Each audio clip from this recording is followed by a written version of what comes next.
Hello everyone, আসসালামু আলাইকুম। সবাই কেমন আছেন? আশা করি সবাই ভালো আছেন। আলহামদুলিল্লাহ আমরাও ভালো আছি। যে পিকুকে নিয়ে চলে যাচ্ছি। আমার একটা ছোট্ট মামা আছে, ও একটা ডিএসএলআর কিনছে নতুন। তো নতুন নতুন ফটোশ্যুট করছে, তো তাই আমি ভাবলাম যাই এখন গিয়ে পিকুর ফ্রি ফটোশ্যুট করাই আনি। কারণ ও যখন প্রফেশনাল ফটোগ্রাফার হয়ে যাবে তখন আর ফ্রি ফটোশ্যুট করাইতে পারবো না। তো এই জন্য এখন নতুন নতুন ফ্রি ফটোশ্যুট করতে যাচ্ছি।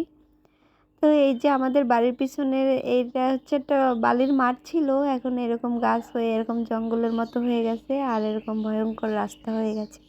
সেই রাস্তা দিয়ে আমরা যাচ্ছি আমাদের বাড়ির পিছনে কোলায়, মানে বরিশালের ভাষায় কোলা বলি আর অনেকে মাঠ বলে। তো রাস্তাটা অনেক ভয়ঙ্কর, দেখেন কত সুন্দর, মনে হচ্ছে মহাবনে অ্যামাজন দিয়ে যাচ্ছি।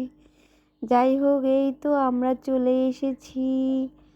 আর পিকু তো খুবই মানে আতঙ্কে আছে যে কোথায় যাচ্ছে। তো এই দেখেন, এটা হচ্ছে আমাদের র্যাঙ্গো। ও এসে দেখি ও আমার আগেই চলে এসেছে। তো ওরে একটু দেখতে গুন্ডা গুন্ডা লাগে, আসলে ও হচ্ছে যে ছোটবেলা থেকে মার খেতে খেতে এখন এলাকার পাতিগুন্ডা হয়ে গেছে, এখন সে ডন, তাকে সবাই ভয় পায়। হ্যাঁ। আর ও ছোটবেলায় অনেক মার খেয়েছে রাস্তার কুকুরের হাতে, এখন মার খেতে খেতে আর কি শক্তিশালী হয়ে গেছে। আর এই হচ্ছে আমার সেই ছোট মামাটা। আর পিকুকে দিয়ে দিছি আমার বোনের কাছে, আমার বোন ওই যে ওই হাতে নিয়ে ফটোশ্যুট করতেছে। তো ভিডিও শেষে ছবি কয়টা দিয়ে দেবো, আরও অনেকগুলো ছবি তুলেছিল, এডিট করতে দিয়েছি, আর আমি পিক কয়টা এডিট ছাড়াই দিয়েছি। তো ভিডিওটা আজকে এই পর্যন্তই। সবাই ভালো থাকবেন, সুস্থ থাকবেন, আল্লাহ হাফেজ।